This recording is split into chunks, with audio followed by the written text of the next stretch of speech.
नमस्कार दोस्तों, मैं हूँ इरा टाक और आज मैं फिर हाजिर हूँ एक नए पॉडकास्ट के साथ। एक तरफा प्यार। जिंदगी में सब कुछ प्लानिंग से नहीं होता, खासकर प्यार और एक्सीडेंट इसी श्रेणी में आते हैं। प्यार दुनिया के सबसे खूबसूरत एहसासों में से एक है, पर जब ये एहसास एक तरफा हो तो भयंकर पीड़ा देता है। फीलिंग्स टूटकर आपकी रगों में चुभने लगती हैं, आंख के सपने आंसुओं के साथ बह जाते हैं। हम जिसको चाहते हैं वो हमको उस नज़र से नहीं चाहता, जबकि वो हमारी सारी दुनिया हो चुका होता है और हम उसके लिए उसकी दुनिया का एक छोटा सा हिस्सा भर होते हैं। तो इस सच से डील करना आसान नहीं होता। सब कुछ जान समझ लेने के बाद भी हम उस झूठ को सच मानना चाहते हैं, जिसकी संभावना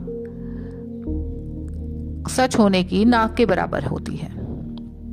शायद वो मेरा हो जाए या वो मेरी हो जाए, उसको मेरी कीमत का एहसास हो जाए, या हो सकता है वो शर्माती हो। इस तरह के बहानों से लोग खुद के मन को समझाने की कोशिश करते हैं। पर यकीन मानिए, अगर आप दुनिया के बेस्ट इंसान भी हैं तो भी किसी को खुद को चाहने को मजबूर नहीं कर सकते। ये एहसास सिर्फ कुदरत के आशीर्वाद से मिल पाता है। लाख चाहने पर भी इस एहसास से निकलना आसान नहीं होता और कई बार तो लोग सालों अपने एक तरफा प्रेम के पूरा होने के इंतजार में लगे रहते हैं। किसी को इस दर्द से निकल पाने में कितना समय लगेगा वो पर्सन टू पर्सन डिपेंड करता है, लेकिन फिर भी जितनी जल्दी हो सके इस एक तरफा रिश्ते से, यानी जिसे बोलते हैं सैवेज लव से बाहर आना जरूरी है, ताकि आप खुद को भयानक मानसिक, भावनात्मक और शारीरिक पीड़ा से बचा सकें। तो सबसे पहले इसमें इम्पोर्टेंट है कि सच को स्वीकार करना और आगे बढ़ना। अक्सर देखा गया है कि किसी के रिजेक्शन को हम प्रेस्टीज इशू बना लेते हैं। किसी भी तरह अपने लव ऑब्जेक्ट का दिल जीतना चाहते हैं। इसके लिए झूठ, गुस्से, इमोशनल ब्लैकमेल आदि का सहारा लेने से भी नहीं चूकते। पर यह बात समझना जरूरी है कि इस तरह केवल आप किसी से कुछ वक्त का साथ या सिंपैथी ही हासिल कर सकते हैं। मोहब्बत हासिल नहीं होगी। स्टॉक करना, जोर जबरदस्ती करके वो और दूर हो सकते हैं। दोस्तों, ये हार जीत का मुद्दा नहीं है, बल्कि इमोशंस का खेल है और इसमें दो लोगों का एक वेवलेंथ में होना बहुत जरूरी है। अगर आपके प्रेम का कोई उसी भाषा में उत्तर नहीं देता है तो उसको गरिमा से स्वीकार करके आगे बढ़ जाना चाहिए। दूसरा पॉइंट यह है कि अपनी फीलिंग्स को कैसे फेस करें। कई बार कहना तो आसान होता है, लेकिन अपने दिल और दिमाग में चल रहे तूफान से जूझना बड़ा मुश्किल होता है। कई बार आसपास ऐसा कोई नहीं होता जिससे हम अपना ये दर्द बांट सकें। ऐसे में हम बार बार उसी इंसान के पास लौटते हैं जिसकी वजह से दिल में ये दर्द है। लेकिन इस तरह तो आपका दर्द कभी कम नहीं हो पाएगा। अपने दर्द को एक्सेप्ट करते हुए रो लेना चाहिए। मन हल्का हो जाता है। अपने अंदर लिखी जो फीलिंग्स है उसे बाहर निकालिए, वरना वो आपको अंदर ही अंदर खा लेंगी। तो सबसे इम्पोर्टेंट है कि आप अपनी फीलिंग्स को स्वीकार करें और समझें कि ये आपके लिए सही है या नहीं, गलत है, और उसके बाद आप उस चीज से बाहर निकलें। इसे आप सेल्फ हीलिंग या सेल्फ काउंसलिंग भी कह सकते हैं और इस तरह खुद को संभाला जा सकता है। अब तीसरा आता है कि हम दोस्तों से शेयरिंग करें। जब हम किसी से प्यार में पड़ते हैं तो अचानक वो हमारी लाइफ का सेंटर पॉइंट हो जाता है। दिन की पहली थॉट से लेकर रात में आने वाले सपने तक उस पर डिपेंड हो जाते हैं और ऐसे में हम अपने दोस्तों को भी भुला देते हैं, उनको साइडलाइन कर देते हैं, क्योंकि हमारा जो सबकॉन्शियस माइंड है वो सिर्फ और सिर्फ उस ऑब्जेक्ट को हासिल करना चाहता है, उसका पूरा टेंशन चाहता है। लेकिन जब हमको ये मालूम पड़ता है कि हमारी फीलिंग्स एक तरफा हैं तो दिल बहुत बुरी तरह टूटता है और ऐसे में जो है दोस्त ही हमें संभालते हैं।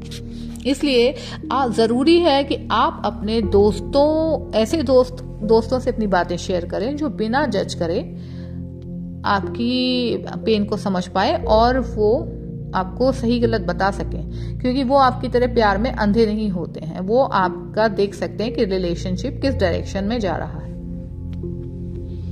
No rule contact. जब आपको मालूम पड़ जाए कि सामने वाले की कोई फीलिंग आपके लिए नहीं है, तो उसी वक्त से उनको चेस करना छोड़ देना चाहिए। प्यार वाकई जरूरी है, लेकिन आत्मसम्मान उससे भी ज्यादा जरूरी है। जो आपको प्रेम करेगा वो बिना कहे आपकी देखभाल भी करेगा, इसीलिए किसी के पीछे नहीं भागना चाहिए। वो वापस लौटना चाहेगा तो लौट आएगा। एक तरफा प्यार पर काबू करने के लिए सोशल मीडिया, फोन और जो भी अन्य चीजें हैं उन पे पूरी तरह कांटेक्ट खत्म कर लेना चाहिए, क्योंकि अगर आप बार बार उनकी फोटो देखेंगे या उनसे कांटेक्ट करेंगे, उन्हें मैसेज करेंगे, तो आपका मन कमजोर पड़ेगा और फिर से आपकी फीलिंग्स जो है वो सिर उठाने लगेंगी। तो ऐसे में जब आप नो कांटेक्ट थ्योरी अपनाते हैं तो आपका जो घाव है वो धीरे धीरे वक्त के साथ भर जाएगा, और आप जब आपको लगे कि अब आप हेल्दी रिलेशन के लिए ओपन हैं, तो बाद में उसके साथ एक दोस्ती रखी जा सकती है।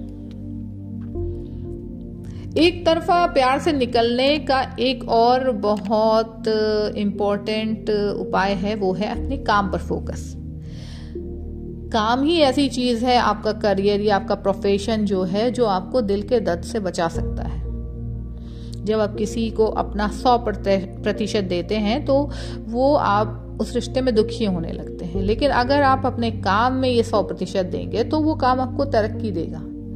तो अपना गोल सेट कीजिए, अपना काम के साथ कुछ नया सीखिए, कुछ क्रिएटिविटी सीखिए, म्यूजिक सीखिए, पेंटिंग सीखिए, डायरी लिखिए, सोलो ट्रैवल कीजिए, खुद को हील करिए, मोटिवेशनल स्पीचेस सुनिए या फिर मेडिटेशन कीजिए। ऐसे कई तरीके हैं जिनसे हम अपने आप को बिजी रख सकते हैं और इस पेन से बाहर निकल सकते हैं। और सबसे इम्पोर्टेंट तरीका है खुद से मोहब्बत करना।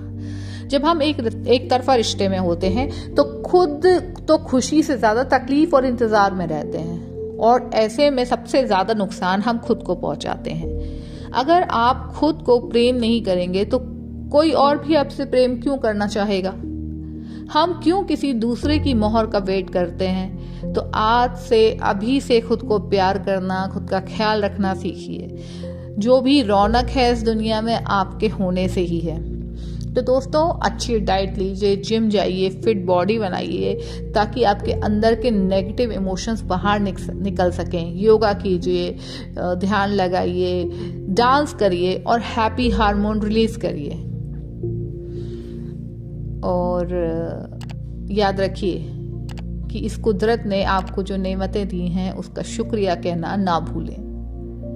इसके साथ साथ शॉपिंग भी एक अच्छा मूड बस्टर है, तो ध्यान रखिए, लेकिन अपनी जरूरत से ज्यादा शॉपिंग मत कर लीजिएगा आप एक तरफा मोहब्बत के चक्कर में। और इन सारे उपायों को अपनाने के बाद यकीन मानिए कि धीरे धीरे आप एक तरफा प्यार के मायाजाल से बाहर निकल आएंगे, और ये दर्द आपको पहले से ज्यादा बेहतर और सेंसिबल इंसान बनाएगा।